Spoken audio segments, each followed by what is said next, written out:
You're expected to do a lot more reading in college than you're probably used to in high school. So today we're going to be talking about how to successfully read the large amounts of material and more difficult material that you're required to do in college. For this lecture, you're going to want to have a textbook or another reading material available. It needs to be college level material because the activity that we're doing is going to require that it needs to have a college level of difficulty. Try not to pick something that is way over your head, but don't pick something that's really, really easy either. Ideally, it would be our textbook, but you can use any reading material that's at a college level. You're also going to want to have a timer. Many of you will probably have access to a timer through your smartphone, which has a clock app that allows you to set up a timer. But a kitchen timer would be just fine as well if you don't have a smartphone, or you can always just look at the clock. But you're going to need to be able to time for 5 minutes. You also need a piece of paper, just a piece of scratch paper that you can fold up, and a pen to make a mark on that piece of paper. So have those ready to go, and they will come out in a couple of activities that we're going to do related to reading. When you're reading for college, you're expected to have the reading completed by the start of class. So if something's assigned, you want to make sure you have it, because often the professor may call on you in class to discuss the topics in the reading. Sometimes they do what's called cold calling, which they'll just point at somebody who hasn't raised their hand and ask them to respond to some kind of question about the reading. Sometimes they'll ask for contribution, and if you never raise your hand to contribute, this may impact your participation points or the view of you in the classroom or your grade. And in some cases, you might be taking a class that has a discussion section, and this is where you're with a teaching assistant or some other kind of graduate student who will have a session completely dedicated to discussing the reading. So if you haven't done the reading, then your grade for that particular discussion is going to be really low. When you read the material that's assigned, it's often not covered in lecture. Much of the time in college, the reading material is used as a supplement to the lecture. So for example, if the lecture's on the history of advertising, you might read an article about images of gender in 50s advertising. So it's not directly covered in lecture, but it adds information and adds depth to your knowledge and breadth to your knowledge. And you need to plan time to read in a quiet space. Many of you may have roommates or family members or pets that can get in the way of your ability to concentrate. And this is really important because the content of the material in a college setting is generally more difficult than what you're used to. You may be reading scholarly articles, so things written by researchers, or you may be reading very advanced textbooks, things that are written at a higher level than your high school textbooks, or potentially difficult fiction if you're taking a literature class. So maybe more outdated language, or just complicated language. And so it is important that you set the time and the space for you to be able to absorb this material in a comprehensive way. One thing that can be very helpful in you getting better at reading college level material is something called chunking, and another strategy called previewing. So chunking is breaking chapters or other sections of material into more manageable chunks. So you will kind of break it up, and you're going to skim the chunks first to get an idea of the topic. So that's the idea of previewing. So you're going to look it over briefly, just skimming the information, and that'll give you a sense of what you're about to read, and also will give you an idea of how it actually connects to the syllabus topics, connects to the lectures, and by connecting, this will also help you understand it better as you go through. You're generally basically getting idea of plot. That's what they call it, reading for plot. And you're not always reading something that has a plot, but it gives you a sense of what's coming. It's like, cheating ahead in a mystery novel to see what happens, but it allows you to recognize it better later when you read it more in depth. You're going to read each of these little sections, each of these little chunks, and then take a quick 5-minute break between for retention and understanding. So you read it, you take a break, and you either think about it or write a brief summary of what you've read. You potentially make flashcards, which can really help later with exams, and it helps you, have all these notes ready for when you're studying before a midterm or final, or you write some structured notes. And so this allows you to get the information in smaller pieces, and then allows you to think about it afterwards, which will get it to sit in your brain a little bit better, get into your memory better, and make it easier to remember later. So when you're reading, of course, it's important that you're comprehending the information, because otherwise you can't learn it, and you can't reproduce it when you take an exam. So after you've read something, go ahead and close the book and try and recite everything you've learned without checking back in. If you get stuck, then go back into the book and write down the concept you could not remember, and that will help you later when you're revisiting it. I know that most people, when I ask this question, I say, have you ever read something and then just realize that you had no idea what you just read? You just did not comprehend it at all. Most people have had that experience. By doing these sort of comprehension techniques of reading, closing it, and reciting, it makes it, first of all, so you have to recite it, so you feel like you have some kind of requirement to understand it, so that you're able to recite it, but also the recitation process allows you to comprehend the material better. Vocabulary can be a struggle for some folks, because at the college level, you're going to be getting words and phrases that you are not used to. So if you do not understand a word, write it down. Don't look it up right away. So if you are, not understanding a lot of the words and you're going into a dictionary and checking it all the time, it's going to make it very hard for you to actually comprehend what you're reading. First, what you're going to want to do is look at context to try and understand what the word means. So basically, you're looking at the sentence around the word, seeing if it's used again later in the paragraph, and seeing if you can figure out what it means. If you do it this way, it's actually easier to remember, because you've actually had to use cognitive skills to try and understand the word. If you still cannot figure it out through context, after you're done with that chunk or that section, go ahead and look it up. So you can either, use an online dictionary, or if you like the paper hard copy dictionary, you can look the word up. And then you want to practice the word, because often exams will test you on vocabulary words, and you want to try and use it in writing or in speech, so in a different sentence than is already in the textbook, so that you're actually getting it into your brain for later use. Sometimes when you're reading something difficult, it can be very helpful to look at a different source that's covering the material. So if you don't understand that original textbook or article that you're reading, find other sources that'll help you understand. So sometimes you'll be reading something about history or something like that, and then trying to find a primary source, like the actual letter that historical figure wrote, or if you're reading a textbook that has information about certain studies, you can go find primary sources with the scholarly articles or research reports. Also, speeches and government documents will sometimes come up mentioned in whatever you're reading, and it sometimes helps to read those primary sources for you to get a full understanding of the information.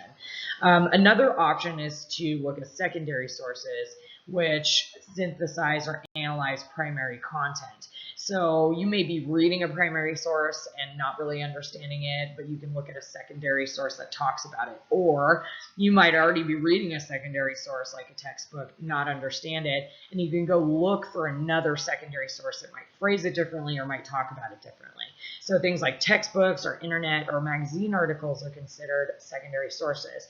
So sometimes you might be reading a difficult textbook and you would go to the internet to see if there's more information about that topic. So for example, when we talk about note-taking in this class, if for some reason you didn't really comprehend the way the textbook talked about note-taking, you might want to Google it and see if there's some reputable other sources talking about note-taking that'll help you understand it. Sometimes, watching videos about certain content, or even, reading a Wikipedia article first, or, if you're not understanding it, pausing and reading a Wikipedia article can give you a broad understanding of it. Do not rely all of your information on the Wikipedia article, of course, because they can be edited by everybody and anybody, but it does give you a general base knowledge, and then any facts or figures that you're going to get straight from your textbook or your other academic source that your professors have assigned to you. So what we're going to do is we are going to do a little activity about reading speed. So it is important that you read at a fairly quick pace for college level because you are assigned so much reading, and it's very difficult to get it all done if you're a very slow reader. So as I asked you to bring your textbook or another book, you're going to go ahead and open it up to any page in the middle. And assuming you're cool with putting a mark in your book, use a pencil if you want to get rid of the mark. Go ahead and put a mark by the line where you're going to start. Then you're going to set a timer for 5 minutes. So get out your phone and set a timer. If you have a kitchen timer, set it for 5 minutes. And start the timer. When you start the timer, you're going to read from the mark that you did on that line where you're going to begin until the timer goes off, until it beeps or makes whatever sound your timer makes. Read at your normal pace. Do not try and push yourself to speed read. You need to read at a pace that is your usual and that allows you to comprehend the material. When the 5-minute timer goes off, you're going to put another mark where you ended. And then we're going to do some calculations. The first thing you're going to do is you're going to count the number of words in 10 lines. So this can really be anywhere in the text that you read. Just pick 10 lines in a row and count the number of words total in those 10 lines. So pause the video and go ahead and do that. Now you're going to divide that number by 10. So that number of words in the 10 lines, you're going to divide it by 10. And that'll give you the average number of words per line. Write that number down. So pause the video and do the math. Now you're going to count the number of lines you read total. So you're going to count from that first mark that you did till that last mark, the lines, not all the words, just the lines that you read. Go ahead and pause the video and count. Now that number that you got, for the number of lines, you're going to multiply that by the average words per line. So this is going to give you the approximate number of words you read. So basically you're going to multiply number 3 by number 2. Go ahead and take a minute to do that math. Okay, so you read for 5 minutes. So divide that final number, the one you got, number 4, by 5. And that'll give you the words per minute. So go ahead and do that math. Okay, so write that number down. This is your words per minute reading speed. So I'm going to give you, this gives you an idea of the reading speed recommendations for a college level reader. So if you got anything below 150, that's really insufficient. You're going to need to put in a lot of effort to increasing your reading speed. 250 words per minute is a pretty general average reader. So, in the overall population, not just college students. 400 words per minute is a good general reader. So you're actually doing pretty well. 600 is a strong college reader, so you're really managing the material and you're getting through it quickly. And 1,000 words per minute, you're just completely killing it. So you're gonna want to get to at least about 400 words per minute for effective college reading. That's really the minimum for you to be able to manage the level of material and the amount of material that you're going to be put to doing in the college situation. So if you have a lower than that 400, we're going to talk about some ways to help with that. The average college student has a reading speed of about 350 words per minute, but ideally you would reach something around 400, 450 to 500 in order to be able to keep up with the volume and the complexity of the material that you're being assigned. There are 3 factors that will help you improve your reading speed. First of all is the desire to improve. You have to have the motivation to do it because it does take time and effort. You also need to be willing to try new techniques. Most of us were taught to read when we were little kids in one way, and we've been reading that way forever. So you have to be willing to make a change. For example, avoiding word-by-word reading. Many of us were taught in the Hooked on Phonics method where we sound out each word, and then we end up learning how to read like we speak, and that's not very fast. We also need to be willing to practice. This is a skill. This is not something that comes immediately, and so we have to be willing to take the time to do the practice in order to improve our speed. The good thing is you're investing this time now to save you time later, because you will have to read a lot all throughout college. So if you can get faster, it'll make it end quicker when you're reading your college textbooks and other materials. You can actually double your reading speed through some speed reading techniques, but it's really difficult to improve your speed if you don't understand the college level materials and vocabulary. So when you're practicing these speed reading techniques, try and choose textbooks and other materials that are not at a very confusing level for you. Try and pick topics that you understand. Like, for example, our textbook is pretty straightforward, so that would be a good one to practice your reading speed techniques on. The biggest thing that you need to try and do is to stop reading word by word. So we read each word separately, which is pretty slow. So we're reading about it at the speed that we're speaking. So this first line on the PowerPoint, read in phrases, sentences, or paragraphs. You're looking at each one individually, which takes time to look at it and takes time to form that word in your brain. You're basically speaking out loud in your brain. So try this rapidly. First of all, look at something close by you. Look at something far away. Look at something to your left. Look at something to your right, and do this without turning your head. Did you comprehend any of what you saw? Probably not, and this is because we didn't get the whole thing. So what I want you to do now is to look slowly around the room and in sort of one piece. Now, did you comprehend what you saw? Is that better? Yes, because we looked at the entire thing as a whole. And that's what we want to try and do when we're improving our reading speed, is we want to try and look at the sentences instead, or the phrases, instead of the individual words one by one. Obviously, we need to see the words, but as you read in this manner, you can drop words like at, the, and things like that, and it allows you to read more quickly because you see the main words and your brain fills in the gaps in between. And we have to teach ourselves to be willing to give up these little individual words so that we can read more quickly. So what I want you to do is get out a piece of paper, and you're going to fold it so that it's in this nice little strip here. So it'll look like the image on the PowerPoint. And then with your pen, you're going to make a circle right in the middle of that strip.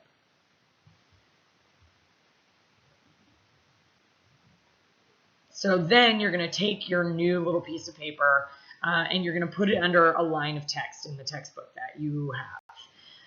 As you read, you're going to move the piece of paper down the page so it's always under the line you are reading. So do not make it go back and forth. We have a habit of using our finger to scan the words, and that just reinforces that word by word reading. So the dot needs to stay in the middle of the page, or the middle of the line rather, as you read. So the only place you're going to be moving it is down.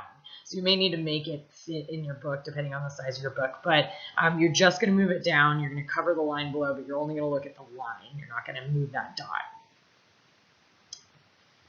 So when you're doing this, try and look at the dot and see the words, the entire phrase or the entire sentence of words, but not actually say them in your head one by one.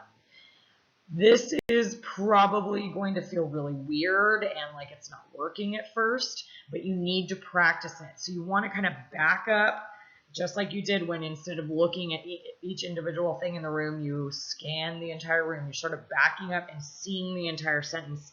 And what will happen eventually is that the big words, the words that are recorded in the sentence will pop out, and you'll be able to comprehend the sentence without reading each individual word and taking about twice as long to do it. So what I want you to do is take some time to practice this. Go ahead and read a few pages this way and see if it starts to maybe get a little easier by the end of a few pages.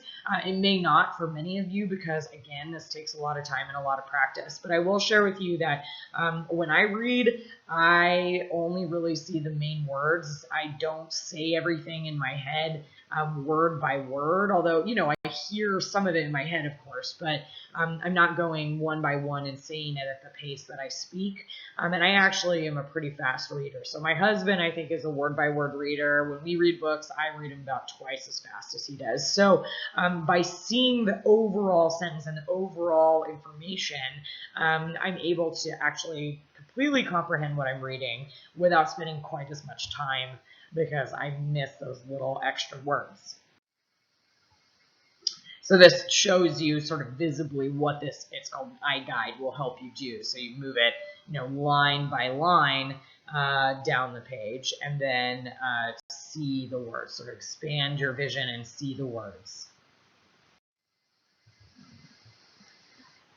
So hopefully that'll help you with your reading speed. In addition to the speed, we need to be very active readers. What we often do is read something and not actually understand what we read, or if we're asked to recall what we read later, we cannot. We do not have any memory of what we read.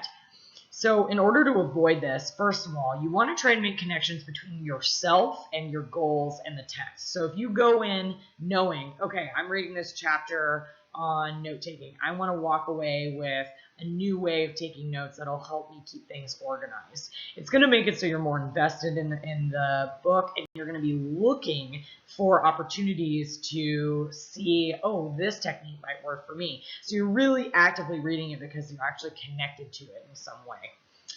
Jot down questions in the margins. So questions take a lot of thought to create, right? So if you're looking at the note-taking chapter and you're reading about Cornell notes, and you might write down a question like, what is the benefit of this method above the outline method? Or can this method be combined with outline method? Or are there certain subjects that Cornell method would be appropriate for?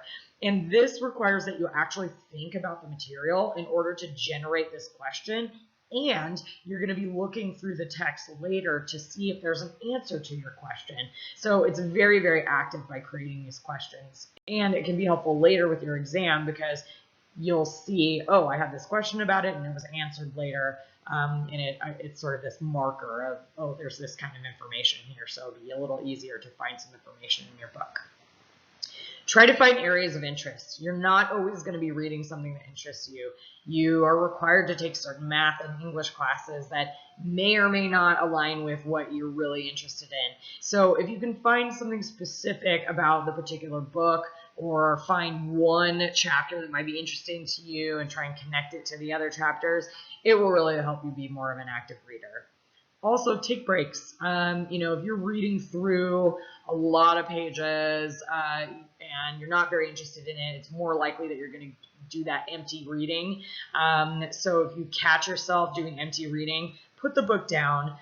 It's a good idea, like I mentioned earlier, to see if you can recite what you already read, and that helps you, memorize it. And also it is sort of an active reading activity as well. And then, go away for 5 minutes or work on something else for 5 minutes and then come back and start reading again. So you're not just kind of going through the motions without actually getting the information.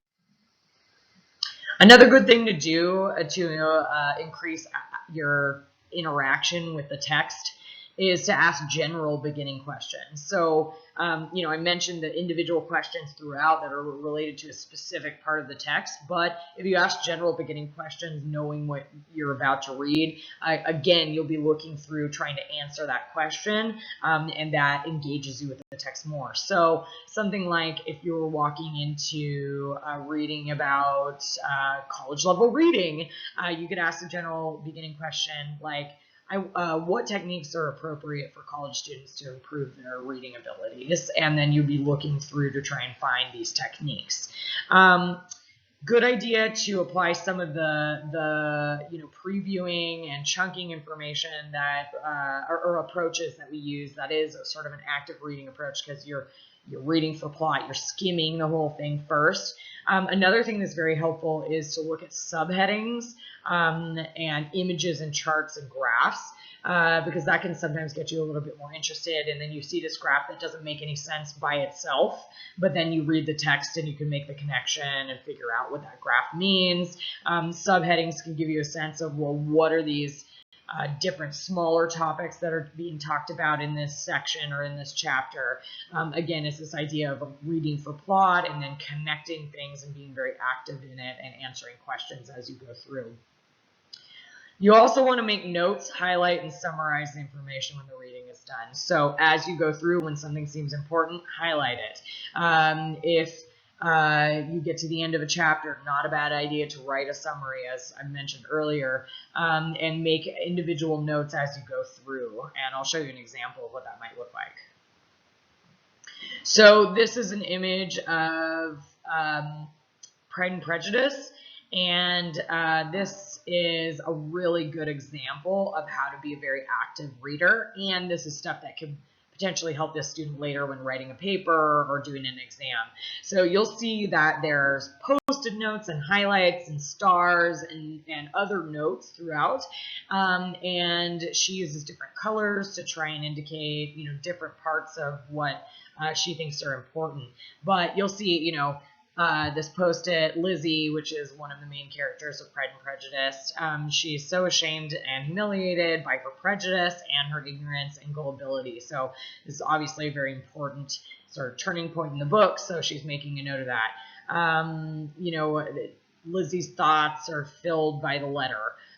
So she's making a comment on the way the author was phrasing this and then rephrased it in her own words, and so showed that she understood it. She has these big themes at the top. You'll see at the very top it'll say change and change, and so she is making a note to herself that, oh, this is a time of change for this character. So again, it's easier to reference when she's writing books, but it also is showing or helping her look for larger themes within the book. It's very an active way of doing this.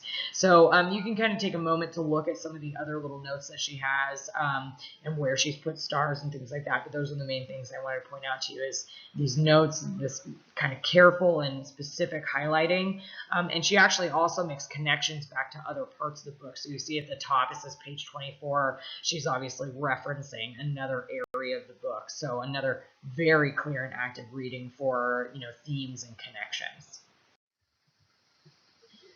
I mentioned highlighting. It's very good to highlight, but don't overdo it. So you want to highlight things like keywords. So these are, things that are really core to the material. Definitions. So if there's anything ever defined, this is a very good thing to highlight. First of all, it helps you understand the material, but it also could be potential questions on an exam, and big conclusions. So either a character making a big conclusion or a big change in a book, or if it's, more of a standard, academic textbook conclusions about, that topic. Avoid over highlighting and write a synthesis next to the highlight, because you may not remember a couple weeks from now why you highlighted it. If you can write a little note to yourself, oh, this is important related to the overall topic, or relates back to lecture, or just write basically a summary of that particular topic or concept rather, that will help you later when you're reviewing it. And the actual act of writing this note will help you in terms of the active reading process. I'll leave you with a reminder that learning how to read for college is a skill that you have to actually practice.